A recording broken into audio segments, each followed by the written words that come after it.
Hi, this is Andrea Kane, and I'm here with you for HIT 445 Quality Management. These next two video lectures are going to be on chapters 14 and 19 for week 8.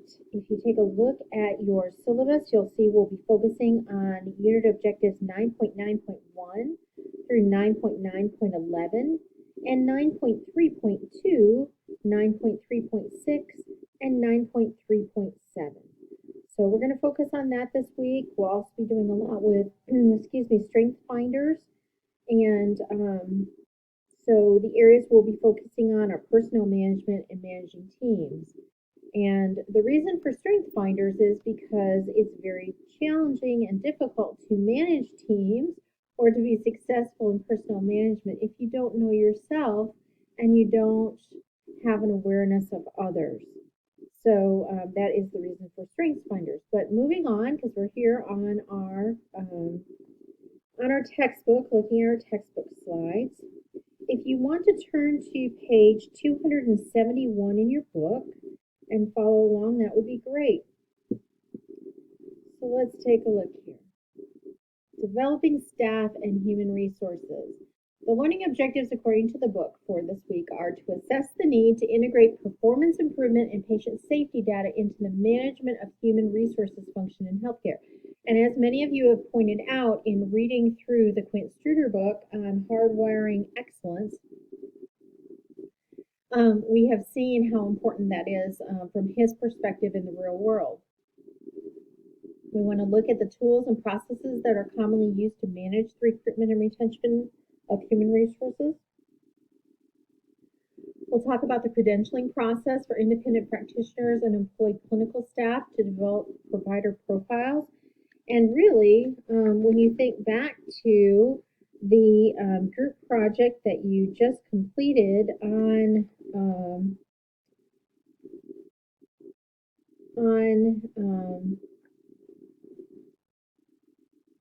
medical staff, credentialing and privileging, you have already gone through so much of this information, so we might be able to fly through it. And then we'll talk about credentialing process for independent practitioners, employed clinical staff. Oh, I mentioned that, sorry. Moving on. So, key leadership functions in human resources management. You want to define the qualifications, competencies, and performance expectations for all staff positions. That's what human resources does, but they do it hopefully in conjunction with department leadership. HR knows things from a very broad perspective, overall organizational. They're just looking to make sure that the appropriate federal and state rules governing employment are followed. But they are not necessarily the ones who know what classifications, competencies, and performance expectations are appropriate for each position. That's where they're looking to department leadership to provide that information. HR wants to make sure that they provide competent staff, that they ensure orientation and other ongoing training and education has taken place. Sometimes they provide it, sometimes they expect the department leadership to provide it. It just depends on your organization and exactly what orientation information you're talking about. Most healthcare organizations have a human resources department that puts on a piece of overall orientation to the organization.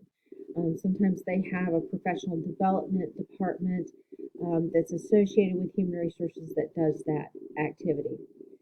Then they want to make sure that staff competence is being assessed, maintained, and improved. And they want to promote self-development and learning. They're looking for each individual to be responsible for their own self-development and learning, as well as taking advantage of what the organization offers or mandates. Why measure staffing effectiveness? Well, we kind of went through this when we were reading Hardwiring Excellence. Staff have a direct impact on the quality and safety of patient care. Even if you're not a direct patient caregiver, you still have an impact on that. An aging workforce and population points to potential shortages of key staff. Absolutely, there are a lot of people that are retiring out have already been and will continue to do so for the next 10 years. And over that time, they want to make sure that organizations, especially healthcare organizations, that they have the right workforce and that they are not going to have these shortages in key positions. Then there are screening tools to identify potential staffing issues that must be developed to measure the organization's staffing effectiveness.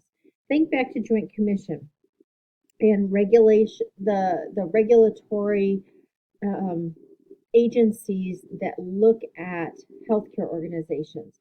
They're looking specifically at staffing effectiveness, not just in nursing, although that is one of the key areas that they look at it in, but in other areas too, to make sure that conditions of participation are being fulfilled, and that if the state has specific statutes about perhaps staffing in the pharmacy or staffing in the lab or staffing in radiology, that those are all being met. So how do you develop staff and human resources?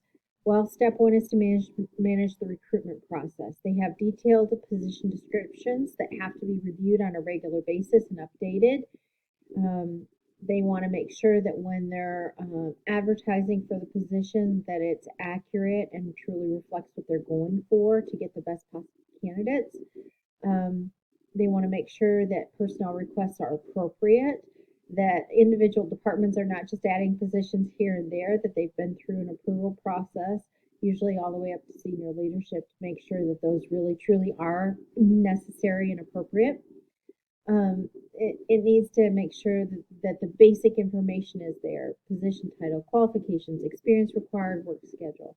And then if there are any credentials or licensure requirements, those need to be on there. They also are the ones responsible for making sure their employment application is appropriate, again, in making sure that it follows state, federal laws, that it doesn't have anything inappropriate on it or discriminatory, and making sure that they get enough information to be able to vet the candidates and move the ones forward that truly would be a good fit for the organization and the position. And then, of course, they want to handle the interview process. Typically, HR sifts through the applications before they send those on to the department leaders to then set up interviews. Sometimes HR will interview on behalf of the leader, but if they do that, that's more of a preliminary interview before they recommend the candidate on to the leader. But typically, it's the department leader that then moves forward with that interview process. Once they've hired the individual, selected and hired, then they conduct new employee orientation and training. Want to make sure that everyone understands the organization, their specific job responsibilities, and any policy and procedure knowledge that they're going to need, that they're aware of where they go to get that information and that type of thing. A lot of times, things like corporate compliance will be covered in their new employee orientation and training. They may also cover about, employee health, and if someone has an injury, what do they do, and incident reporting, and all those types of things that cover the entire organization that are not department specific. A lot of times there's two orientations. There's the overall organizational one, and then there's a department specific one. There may also be a job specific one that after you finish with the department, then it's a drill down into the job itself. HR also manages the performance appraisal process, where they're assessing every individual's ability to meet performance expectations based on their role. They're looking at, is there compliance with written standards of performance? Is there participation in ongoing performance improvement and patient safety activities? And what about competency assessment activities? And then HR wants to manage the retention process. It's very expensive to hire, to recruit and hire and train an individual. And if you have frequent turnover or people are leaving after shorter periods of time, you're losing money.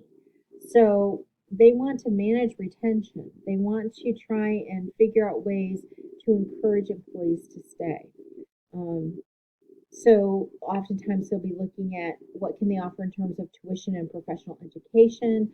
Are there any incentives that they can offer?